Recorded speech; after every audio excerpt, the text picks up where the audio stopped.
Hey everybody, it's Romania Black.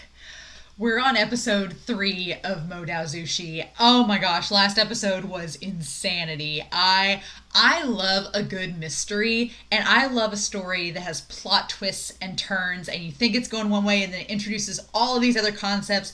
And last episode was so wonderful because I thought, well, what other mystery do we have on the mountain? No, it's not the mountain that's the mystery. It's the stuff going on, true.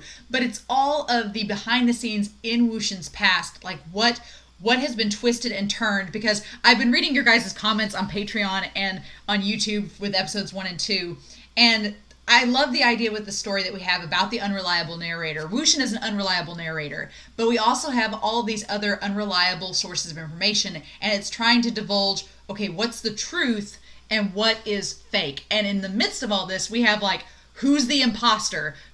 And someone, Wes on Patreon made a very, very important note, and I didn't put two and two together because I've not been really privy to the timeline of this show, like when things are happening. But Wes was like, okay, well, is it Xiao on the mountainside with them in the shadows like you thought it was in episode 2? Because technically Yao's with Shishin right now, so how could he be there at the same time? And I was like, oh, that's what's happening, the time frame of this. So how could he? But then he's like, well, who knows? And I'm like, I'm glad you didn't spoil me, but also that has me thinking, I'm like, well, how? What? I feel like none of you have spoiled me, which is great, but I feel like I feel closer to the truth and farther away at the same time. And I think Wes commented on that too. They were like, oh my. And so I'm like, ah. Also, a lot of you pointed out that the woman in the red dress, that it's a Chinese wedding dress. So whenever you said that, I instantly thought one of two things. I'm like, either it's Yanli, and we're going to get a flashback to her wedding, which would be very sweet and nice, or is it Ning's sister and she's getting married to WuXian? Does she like get engaged to WuXian? I don't know, because in the ED it shows them standing next to each other, and then there's Cheng off to the side. So I'm like, it makes sense if it's Yanli. It makes sense if it's Yanli, but I'm also like, what if Ning's sister did like marry WuXian? What if that was a thing, and that's why Ning got really close to them? I don't know, y'all. I clearly ship WuXian with Wangji, but I'm just saying, narrative-wise, I guess I wouldn't be surprised if it happened. I just, I have a lot of thoughts. But, so, oh my gosh, I feel so bad for WuXian last episode because he's stuck in Mo Jianyu's body. He can't reveal that he's WuXian, obviously, because then he'll be targeted and killed again. But his poor nephew Ling, which hilariously is also his nephew in Shan Yu's body, so it's kind of like it's his nephew either way. But he can't talk to his nephew and tell him the truth because that would out him, and he's like, I can't do that. And plus, would Ling believe that it's WuXian, or would he just think that Shan Yu's being cruel?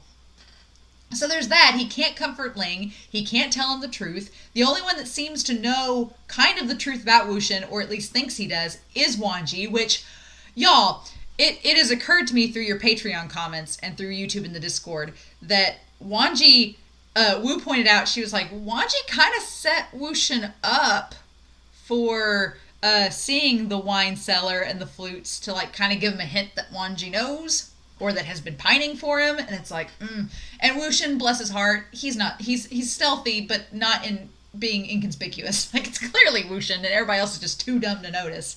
With the exception of Wangji, that knows it's him. And then at the end of this episode, Ling, bless his heart, he did up the flare, so Cheng's gonna come, and I'm like, I love Cheng, but this is not the right time. Cheng is gonna add a whole mess load of drama to this, because I can't imagine Cheng in episode 2 was in a bad place, and we're back to the present in the same time frame, so of course it's not going to be good. I just have a feeling, I'm like, it's going to cause all this problem. We were doing really good to try to navigate through this mystery of figuring out where the uncle of Ling's body is, so that maybe we could see if that curse had been removed, not to know if WuXian was innocent or not. Like, we were doing good, and now, oh god, now Cheng's going to come in and mess it all up. So I'm not looking forward to that, obviously. But, oh my gosh, you guys, this series, you all have warned me that there's so much that's going to happen, and that I'm probably going to have to go back and rewatch episodes. I probably will, because I don't want to miss anything. And yeah, so Xiao is still suspicious. The Ni brother is suspicious because he's got this weird bird that they keep going back to, and we've not seen him. And plus, it's Ni's. I know it's Hugh saying his brother died under seemingly mysterious circumstances, so there's that. And then Chichen's with Yao, and there's this mysterious person on the mountain giving orders to these ninjas, and Ning, the ghost general, is there, and there's all this with the hand. Like, there's all this mystery and intrigue, and I love it. It's combining the mystery and intrigue of the present with trying to tie it back to the past. And I know we're not done with all of our flashbacks because we haven't got Yanli's death yet, and we've known since episode 2 that it's coming. So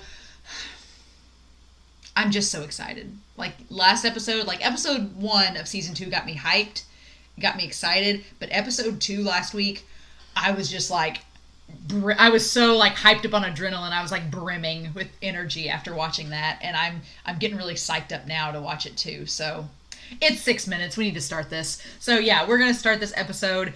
Please no spoilers down below, but I hope you all enjoy the reaction. And yeah, let's dive into this, guys. We're gonna start episode 3 of season 2 Modao Zushi here in 5, 4, 3, 2, 1, and let's go.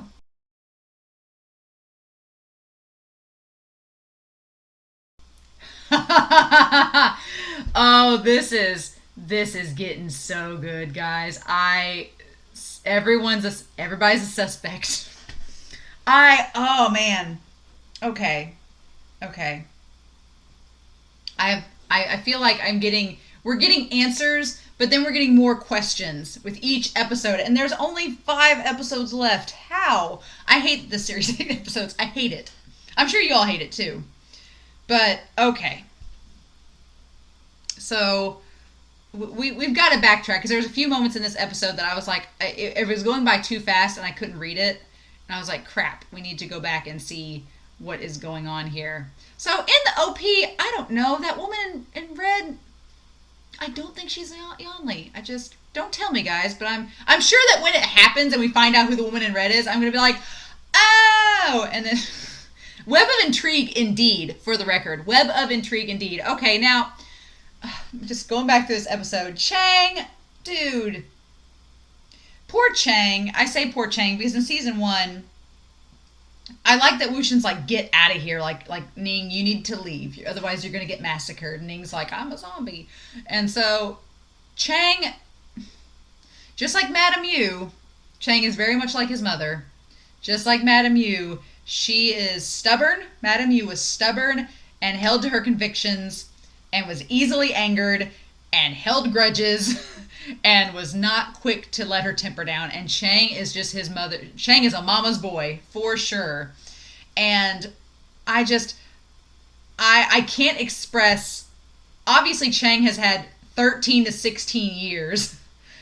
16 years since the end of season 1's flashback, but 13 years since WuXian's death, to just let all this other stuff happen and just let this anger and stuff in him just fester without coming to terms with anything. And the thing is, Cheng is alone. We know that WuXian's there, and WuXian's his brother, his foster brother. We know that he's there, but Cheng doesn't know that it's him. He can't confirm it yet. So really, right now, it's just Cheng, and the only blood relative he has is Ling. Which is really sad because, and of course, WuXian can't say anything when he sees, like, Cheng and Ling run off together. He can't say anything. He's like, oh, that's my nephew too. He can't because he'd give himself away.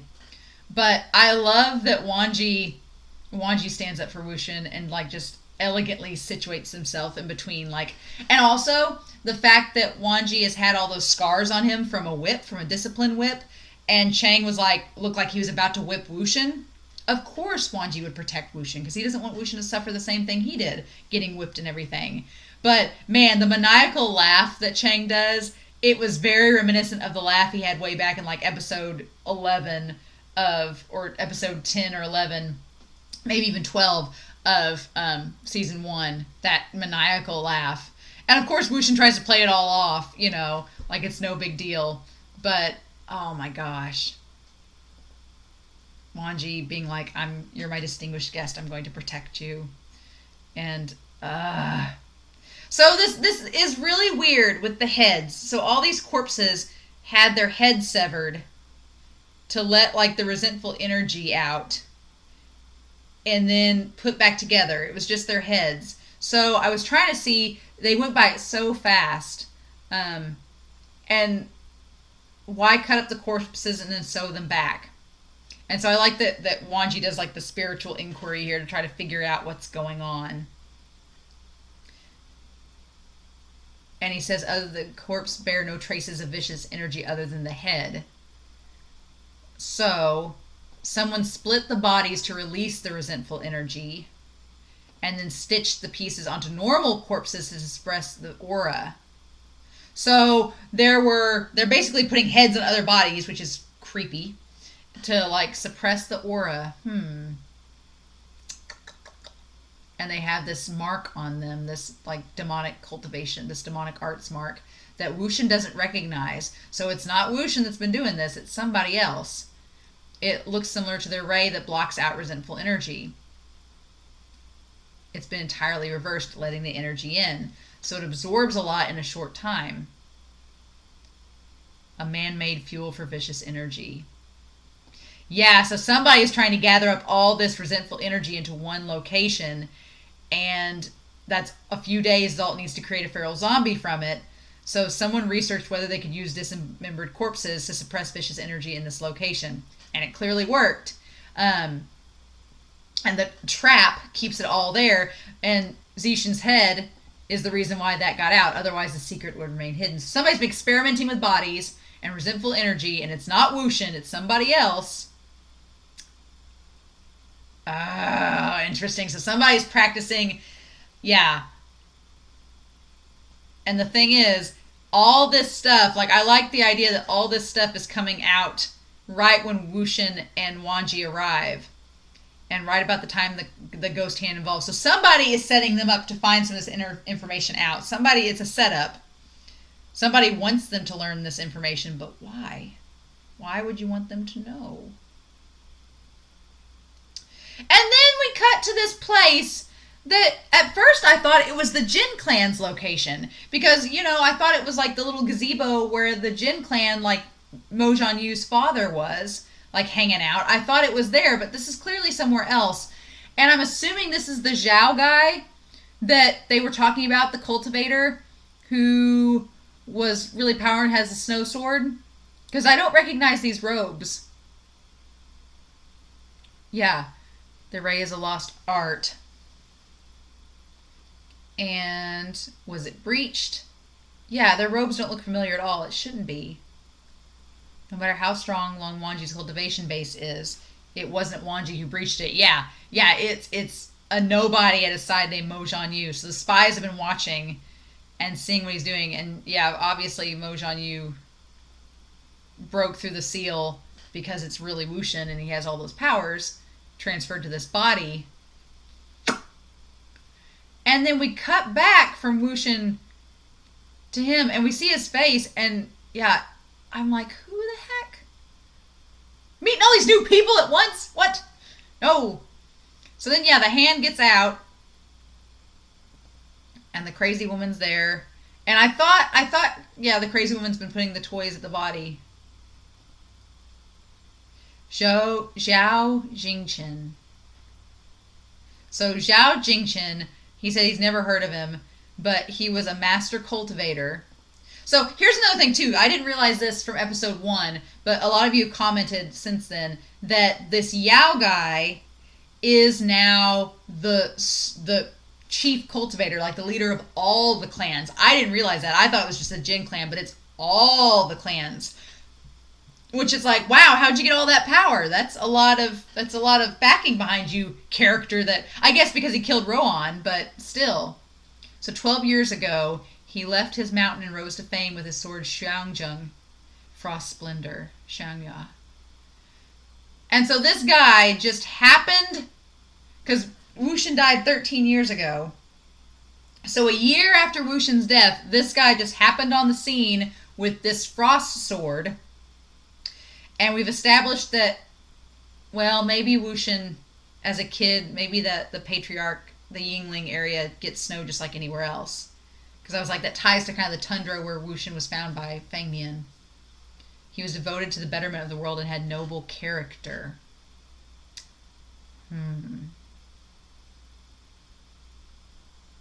Sounds like a wonderful person. But if it's the same guy as before, I don't know which mountain he's from, but his master was Baoshan Sanren, that goes back to WuXian's past too, and his family. And WuXian's like, is the master of WuXian's mother. So yeah, so getting some family ties here. So this guy with a noble character, I'm like, did he have a noble character? He was with the Sanren clan that were known for having some shifty stuff going on. So, and this story has been notorious for having unreliable narrators. So even though Wangji, that's probably what he heard, is it the truth or not? That's the question. Because why would we bring up this Xiao guy and then have this mysterious man show up that we don't know if they're not connected? I'm just thinking out loud, y'all. But, so yeah, we've got a distinguished cultivator from hundreds of years ago. Used to save people by temporarily mobilizing the horde of zombies. I like this line from Wangji, the sword is but a weapon. It may serve or kill according to the will of its user. Depending on their will. And of course he looks right at WuXian when he says that. Looks right at him. I love that in this Donghua, Wangji's expression rarely changes, but there's so much pining behind his words. It's just like, oh my god. Good and evil in the thought. I wonder what's on the mind of the schemer behind all this. And then a soul expel seal. Looks like an experimental design. Yeah. So the question is, why are WuXian and Wangji being led around to find all this stuff out? What's going on? Why is this happening? Does whoever is doing this want them to know all this information? And if so, why? That's the question. And then, of course, we cut to Jin and Jishin. And they're tracing where the demonic hand is going, and it's going to the Ni clan next. And, of course, who happens to be there but Ling, his dog fairy, which I love his dog fairy, and then Cheng, right there with WuXian and Wangji. Oh my god. And the idea of WuXian being scared of dogs, and that tying back to Feng Mi and finding him, which, baby WuXian, protect this small child, because that was the most adorable thing ever. But, oh my gosh. So, I don't know. I wanted to go back and talk about the Ni clan guy, because let's go back. It says, Fairy has ran away and young Master Jin is chasing after it. Enough, we're going to Qinghe. And then we have that amazing Cornetto ad. Amazing tie-in. It wasn't even just an ad. It was just a tie-in. It was shameless and wonderful, and I loved it. And then, of course, the portraits of WuXian, the Yiling patriarch, and he looks like a demon. And he's like, I'm part of the noble, most handsomest man. Don't you know who I am? And Wangji's like, and it's like, Wei Wuxian was ranked fourth among noble young masters. He was widely known to be a handsome, dashing gentleman. And Wangji slowly walks away. And Wuxian's unamused expression. Who are you trying to draw here? And that's so sad that Ling instantly gets mad. And he's like, I'll kill whoever's saying his name. And it's like, oh, damn it. So they said last night zombies suddenly ran amok near the Jinglu Ridge, harming many of the mountain dwellers. Then we need to check it out. And they're like, you shouldn't go near the ridge. That's where they say all the monsters are. And it's like, Rumors say that the man-eating castle, home to many monsters, sits on the ridge. Which is interesting that it's keeping all these people out. Rumors say, you say. How long has this been going on? And they're like, for many years. And so then they bring up the idea that, okay, these zombies and all this negative energy and this man-eating monsters have been roaming for years. Why didn't the Ni clan take care of it? And the guy's like, well, if it had been the original Ni clan leader, yeah, he wouldn't have sat by and watched it. But the current Ni clan member will not. I love this line. I'm going to go back here. That line he said, it was so good in the moment. I want to go back here. But the current Ni clan member what did he say? The current leader of the Ni clan will not talk about what he doesn't know and is too afraid to say what he does know. And the idioms used to describe people who respond to every question with "I don't know." So he doesn't want to give an answer, which sounds like a very cowardly move. It's very cowardly. He doesn't want to own up and have his own opinions or man up and do something. He's just like, I don't know. And he has this bird. People call him a total ignoramus. So they all think he's stupid. They think it's stupid that he's the clan leader. So the question is, he depended on the Langling Jin clan and Gusu clan to help him secure the position. So basically, the younger Ni brother, was relying on Cheng's clan and was relying on Wangji and the Jin clan, was relying on Xiao and Qixin to make sure he was the clan leader. It was a political move because he was their bestie. Because Xiao and Qixin were besties. They were sworn brothers to Ni's older brother. And when he died, this young Ni was like, oh, my brother died, but shouldn't I be clan leader? And they pulled for him. And everybody there thinks he's an idiot. So they're like, what should we do? And then this bird, he looks at the bird and is like, as if looking for an answer. And the bird says in like a recorded voice, I don't know, I really don't know. What the heck? Mysterious, y'all. Mysterious and sus. I'm like, I have lots of theories going on. I want to go back to this last shot of them in the woods and in the trees. Yeah. So it looks like the Ni man there in the trees watching him, and he has the fan. Like I commented in the OP, Xiao has the fan, and Ni, the younger Ni brother, has the fan in the OP. So I've got a couple theories after running back to this episode. I'm still wondering why it seems like whoever's in charge of this wants WuXian and Wangji to know about it and want them to follow. It seems like they're leading Wangji and Wuxi deliberately through the motions, and I don't know yet why. Why do that? So that's interesting. But I have two theories, and they're both probably wrong. But okay, I guess I have three theories, but one I'm not. I think that that this one guy, the Xiao guy, or the guy that we don't know exactly who he is yet because he hasn't had a name card by it, he's in on this somehow, and we just don't know how yet. So that's kind of like my back burner theory. I need to know more about him before I can put him into this other two theories, because we've just heard the name Xiao thrown around, and we've seen this guy that has cloaks that the colors are not familiar, and so it's like, who the heck are you? So he's kind of like off to the side here. I don't know what to do with him yet. And I'm assuming maybe next episode we get more on him. But I don't know what to do with him yet. My other two theories are either one of these two things. Either, and it looks like in the ED here, that's him at the end, right? Or is that... No, that's Wangji. Never mind. He had the sword and I got confused for a second. But I have two theories. Okay, one is that Xiao... Because we know Xiao is the actor and he can change his appearance, because he changed his appearance to not only be in Ni robes, but also in Wen robes when he killed Rohan.